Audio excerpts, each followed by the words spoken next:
crowning symbol for socially climbing Victorians.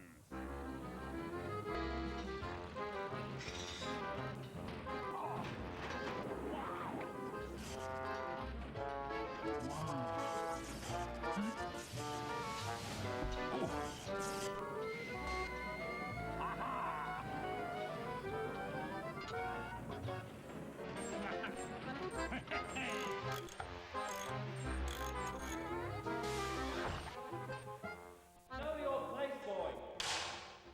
School was a harsh place, but it represented the Victorian ideal. First, to know your place in the scheme of things, and second, from there, to aspire to higher things. In other words, to push forward the great engine of society by bettering yourself. At the beginning of Queen Victoria's reign, most children had to work. Like adults, they worked on the land, in factories, and in the mines. Poor people couldn't afford to send their children to school, and without education, there was little hope of a better life as an adult. I vaguely thought that school had always been compulsory, but in fact it wasn't until 1876 that anyone had to go to school, and then it was only till the age of 8. It wasn't until 1899 that 12-year-olds had to go to school. Then, of course, everyone got some education, and it also had the advantage it got them out of the factories and the mines, because as late as 1891, children as young as 10 were working in the mines. So hurrah for school, for getting them out of the factories and the mines.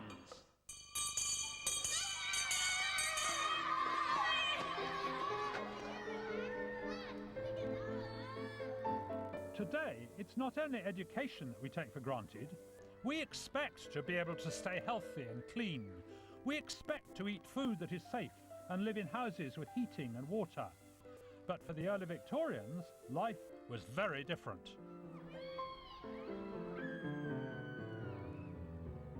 Most people were very poor, and for them, the climb up the social ladder, even to the middle class, was a distant dream. For poor people, home was like this. In fact, this particular room was home for 9 people. It wasn't just cramped, it was dirty too. The issue for them wasn't social climbing, it was basic survival. Houses like this had no running water, no drains, and certainly no sewers. For the people who lived here, disease and death were never far away. For most people, the lavatory was an outside privy like this one. Essentially, that's just a hole in the ground with a seat over it. And if you were really lucky and you had a pig, you could put the pigsty next door, instant waste disposal. Well, that's fine for the country and the whole family could share this, but if you lived in town, you wouldn't have a pig, you probably wouldn't even have an outside, so you'd have to put your privy in your own cellar. Everything changed when the water closet came along. Simon Kirby here runs Thomas Crapper & Co., one of the most famous water closet companies, started in 1861. Simon, when do you reckon it all began? It really got going around about 1848 with the Health Act of that year, which pretty much insisted that some means of disposal of waste was fitted into every new house. It was either you had to have a water closet or a cesspit. They just basically didn't want people chucking it in the streets or pouring it into the rivers anymore. Right, so that was 1848. And who was the sort of pioneer after that? I think there were many great pioneers at the time, but my favourite, or one of my favourites, is George Jennings, who fitted in the first ever public loos in the Great Exhibition of 1851. Oh yes, in the Crystal Palace. That's yes. right, and charged a penny for anyone to enter, from where we get to the term spend a penny. And this is one of his finest, yes? Yes, I think he was most proud of this. In fact, what he called it, the closet of the century, somewhat arrogantly. But it was a very fine piece. It's the first successful siphonic loo, which actually sucked as well as flushed all the contents away. Water closets helped to clean up the homes, but they didn't solve the problem, because all that sewage had to go somewhere, and that somewhere was straight into the river. The bigger the city, the bigger the problem. And London, whose population had more than doubled between 1800 and 1850, had it worst of all.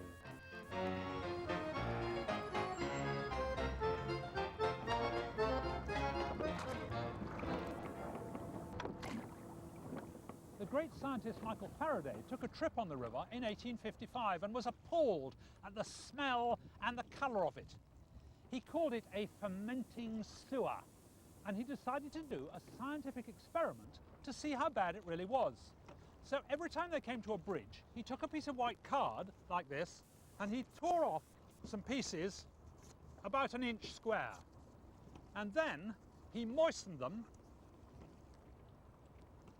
and he dropped them over the side into the river. And he found that before they had sunk an inch, they were out of sight. Well, he reported his results in a letter to the Times, and he predicted there would be real trouble before too long. And he was right. But still, no action was taken for 3 more years. Things came to a head in the long, hot summer of 1858, when all this sewage began to decompose on the sloping mud banks that the Thames then had. Now, the MPs were very, very proud of their brand new Houses of Parliament, but they found they couldn't breathe. The smell was so disgusting. They soaked all the curtains in the house with chloride of lime to try and soak up the smell, but it didn't work. They were nasally tortured, and even the Chancellor of the Exchequer, Benjamin Disraeli, was seen running from the chamber. They even considered deserting the Houses of Parliament and meeting somewhere else. The terrible smell had become not just a local horror story, but a national issue.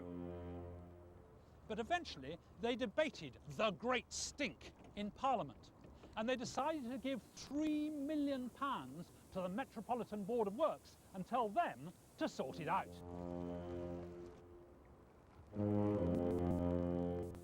Stopping the stink would take the biggest construction project of the entire Victorian era.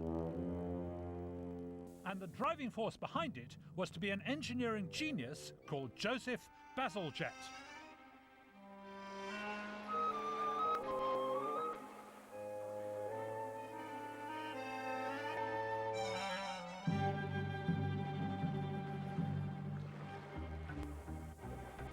Watch out for the occasional brick. The London sewers took 14 years to build and were finished in 1873. Watch out for the muck, Adam. Parliament could breathe easily again, but the sewers also saved thousands of lives by helping to prevent the spread of diseases like cholera and typhoid.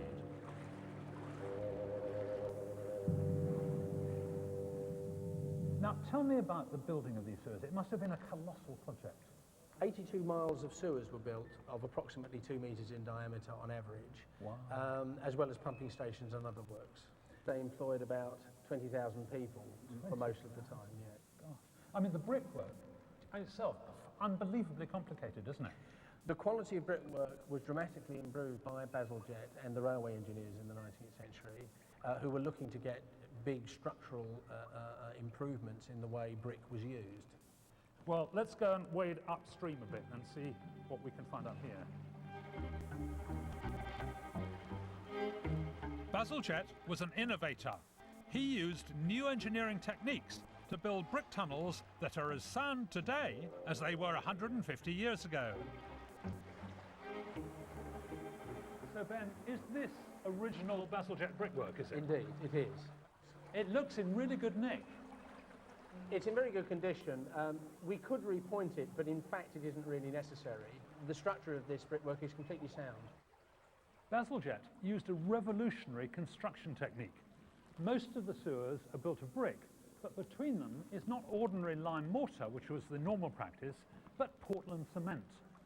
Portland cement was actually patented in 1824, but it had been used mainly just to face buildings with. That was what the chap who invented it used it for.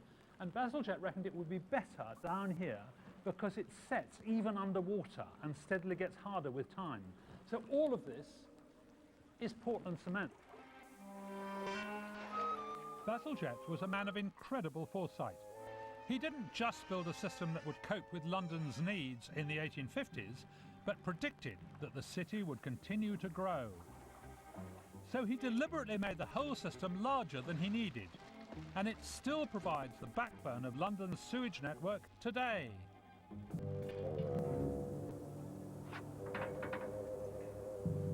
Goodness, fresh air. But Bazalgette's tunnels weren't the end of the journey for the Victorian sewage.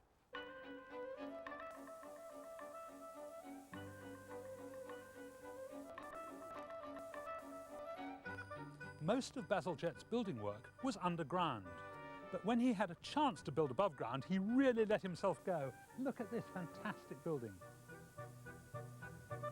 This is the pumping station at Abbey Mills in the Lee Valley, and it's a true monument to excrement.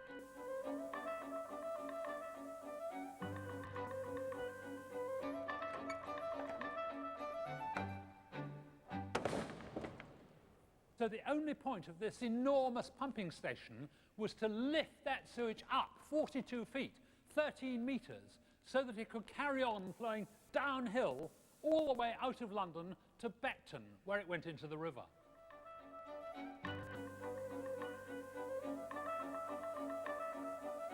The driving force came from huge steam-powered beam engines, long since removed.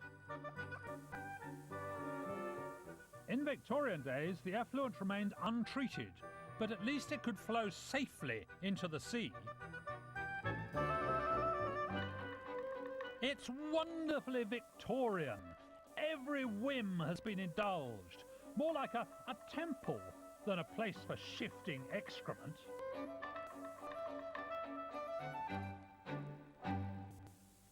As people migrated from the countryside into the city, a whole lot of problems developed about food. In the countryside, they'd been growing their own. They knew what it was, they knew where it had come from. But in the city, of course, they didn't have anywhere to grow it, so they had to buy it. That meant they didn't have any control over it. There was going to be a seller and a buyer, and where you have commerce, you have corruption. Many food sellers were on the make, and that meant for the people who were buying the food, all too often what they wanted was quite different from what they eventually got. Food adulteration was all too common. For example, if you went and bought loose tea like this, it was probably recycled. The flour, well, this looks lovely and white, doesn't it? Really nice. But it's only nice and white because it's packed with chalk. As for this lovely lump of cheese, it looks great, but if you ask for Gloucester cheese, they would colour it red with red lead. Seriously dangerous. Shop assistants often witnessed the worst crimes. William Luby reported seeing his boss buying candles, melting them down, mixing the molten wax with brown paint, letting it solidify, and then selling the bits as chocolate to unsuspecting kids. But even worse, the same man bought the sugar sweepings off the floor of grocers, which were already covered with dirt, full of spiders and flies, and had been peed on by cats and dogs. And he would boil the sugar down and make toffee. Would you like one? Sometimes even the most delicious looking things contained hidden horrors. In 1881, a sample of ice cream was analysed in London and found to contain cotton fibres, straw, human hair, cat hair, fleas, lice, and bed bugs. People wanted food they could trust, and manufacturers stepped in to provide it. Quality and consistency were promised by new brand labels, many of which still survive today. And things started to change on the high street as well. New retail chains opened to compete with corner shops. In 1844, the first co-op opened in Rochdale, offering people good, unadulterated food at a fair price. They even offered to share the profits with the customers, an idea that was to spread throughout the industrialised north. And the Victorians also needed health care. Operating this treadle-powered dental drill is quite tricky. It seems to take 2 hands and 1 foot. Now, being the patient can't have been much fun, but luckily, in 1846, anaesthetics came over. First, ether had been used by dentists in America and came over here within 2 months. It was such a brilliant idea. And then the following year, 1847, they started using chloroform, which was better because it didn't catch fire. It was a lot safer to use. So people began to go to the dentist and have their rotten teeth pulled out. And then, of course, they wanted replacements. And the question was, where were they going to get them from? So, Roxanne, where did they get new teeth from? Well, the teeth around that time in 1850 actually came from human teeth. But didn't they object? Well, at that stage, they didn't have much choice because they were actually dead. You mean they got teeth from corpses? Unfortunately, yes. These are actually made from what was known as Waterloo teeth. Waterloo because a lot of the teeth at that time were taken from soldiers killed in battle. So they actually went round battlegrounds with a pair of pliers? Ah! An enormously lucrative trade. Ah, horrible. And what's the stuff they're bedded in? Human teeth mounted into an ivory base. Ivory, pretty much for about 150 years before this time, was sourced from hippopotamus. Sorry, you mean this back bit is from a hippo? Exactly. Hippopotamus ivory was the most common, actually, up to about 1850. Also, walrus or elephant. What are the metal bits on the sides? The problem with ivory is that it couldn't stick to the palate normally. So, Right. ingeniously, they came up with a spring mechanism. These held spiral springs, which kept the dentures actually placed into the mouth. Springs inside your mouth? Well, that was the idea, although occasionally they didn't stay in the mouth. They had a tendency to leap out at social occasions. It must be very embarrassing. Slightly off-putting, yeah. So where did they go from there? Rubber Ah! is the golden material of the Victorian era. These date from about 1860. This is rubber? Yes. Ah! Vulcanised rubber. Thanks very much to the work of an American, Charles Goodyear, who in 1840 discovered how to harden rubber using sulphur, which is vulcanite. Right. And this was an enormous impact on dentistry. So these showed an enormous improvement, not only in technology, but also in how dentistry and dentures worked. And on the inside, it looks like gold. Is it really gold? Yes, this is actually a gold strengthener, but I would say this was probably made for somebody who still wanted to show, you know, their wealth. Oh, I see. So it's a bit of a ostentatious glint. So you have to go out.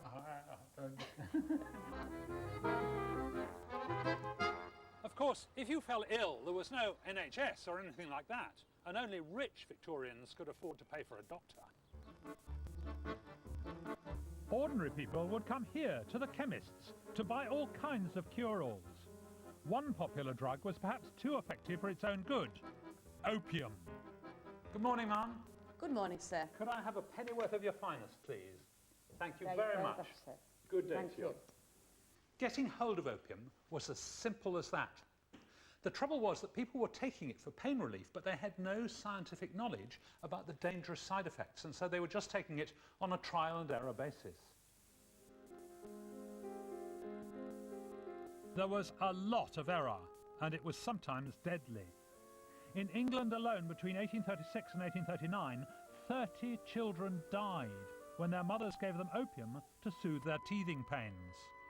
Opium was taken as a recreational drug too. An estimated 5 out of 6 working-class families were regular users. And opium wasn't taken only by the working classes. It was widely tolerated, even by the police, because it calmed people down. Alcohol made people aggressive and violent, but opium just made them relaxed and happy.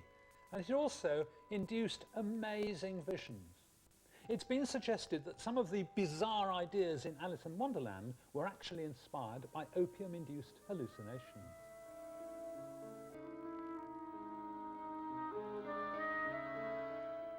Early Victorian pharmacists mixed age-old recipes and potions with no scientific basis. But all that was about to change.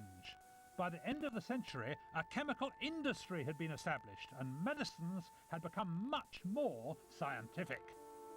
The Victorians started a chemical revolution because they made the first ever synthetic drugs. And the most important of them started with this stuff. This is willow bark, and people had been chewing it for thousands of years to get rid of their headaches.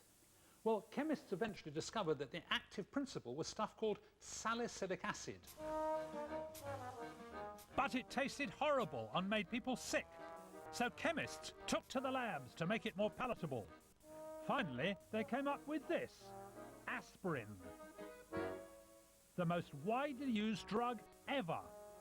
Today, the world swallows 1 million aspirin tablets every hour. One of the most important things the Victorians ever did for us. By the end of Victoria's reign, living conditions for ordinary people had been transformed. Working class housing was far from perfect, but at least the cities offered sanitation and running water.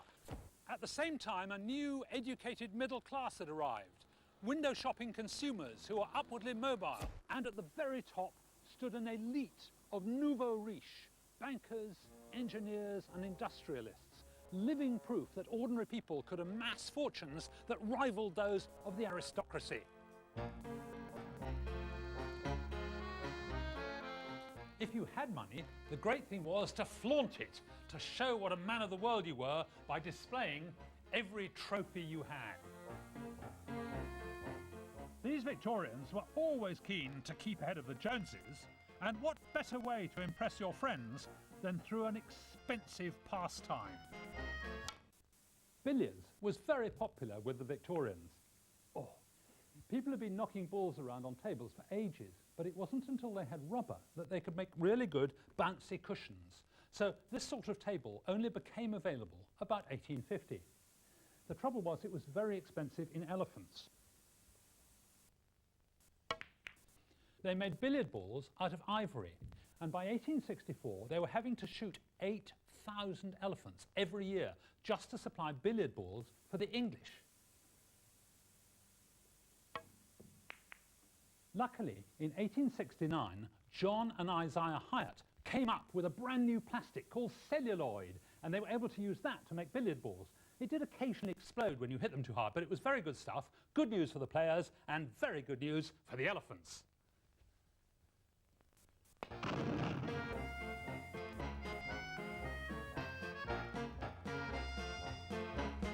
But if you really want to see the high technology in a Victorian household, the place to come is the kitchen. The point is, it's a huge household. There are probably 10 children and even more servants. And so there's a mass of work to be done here in the kitchen. So they would need every labour-saving device they could possibly lay their hands on. And look at this one. It says, time and labour saved. This is, of course, a knife sharpening machine. A lemon squeezer to make the gin and tonic. The parsley chopper. I've got one of these. This is the nutmeg grater. And a sugar sniffer. You get your sugar in huge great bars and you have to snip bits off for the mistress's tea. And of course, an early food processor for making that gigantic omelette. But perhaps the most desirable kitchen gadget of all was the fridge. We're going to the conservatory, the hottest room in the house, to see whether a Victorian fridge can keep cool. I've challenged John Missenden, a professor of refrigeration, to get it to work. Wonderful. Finished. What are these boxes? Well, essentially, they're, as you can see, they're two Victorian commodes connected by the parish pump. Now, is this your original design? This is the Jacob Perkins design from 1857, the very first. Oh, really? So, should I pump then to get Please it, do, get please it working? do. I'd Okay. rather you than me. And how does it work? Well, it works like your fridge at home, exactly the same principle. The cold box and the hot box. Okay. And essentially, we're pumping the heat out of here Okay. into here. I mean, this is heat going up these pipes. And that's heat going up those pipes in the vapour, What sort of vapour? ether. Inside the cooling box, the ether in the pipes expands and absorbs the surrounding heat, so lowering the temperature of this water. The pump then drives the ether along the pipes to release its heat on the other side. And did these catch on? They didn't. Ah. For the very reason that you see now, that you have to do that 24 hours a day, day and night. Let's see if it works. What's your temperature in there? About 40 degrees centigrade. 40.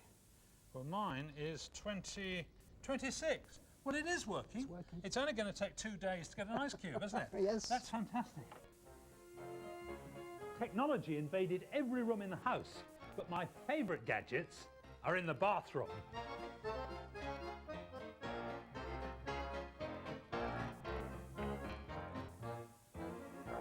At the Great Exhibition in 1851, in the soap and perfumery department, there were no less than 727 exhibitors.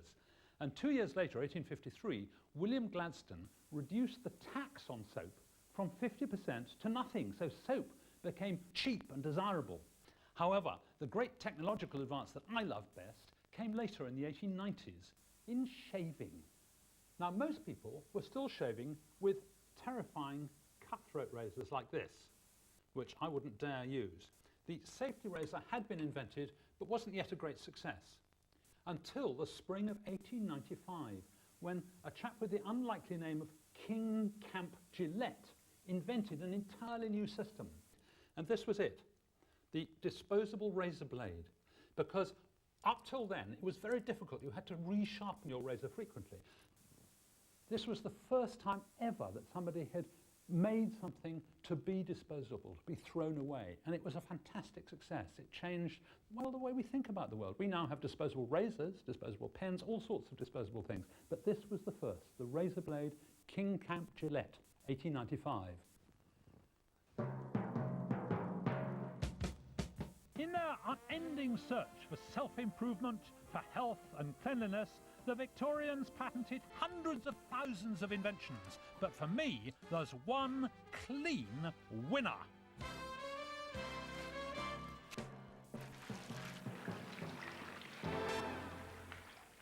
For the young, upwardly mobile Victorian gentleman, this was the ultimate status symbol. The velocipede shower.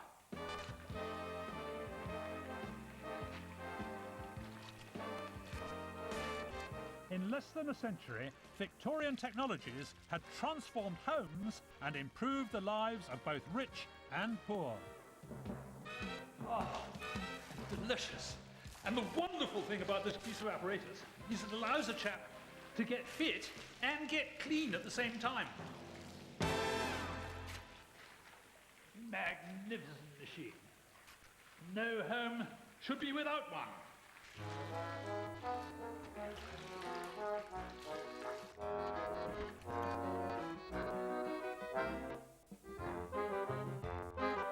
In the next programme, I'll be exploring the world to look at how Britain built an empire.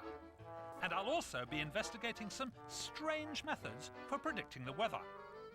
Meanwhile, if you'd like to find out more about the Victorians, there's loads to discover on the BBC History website.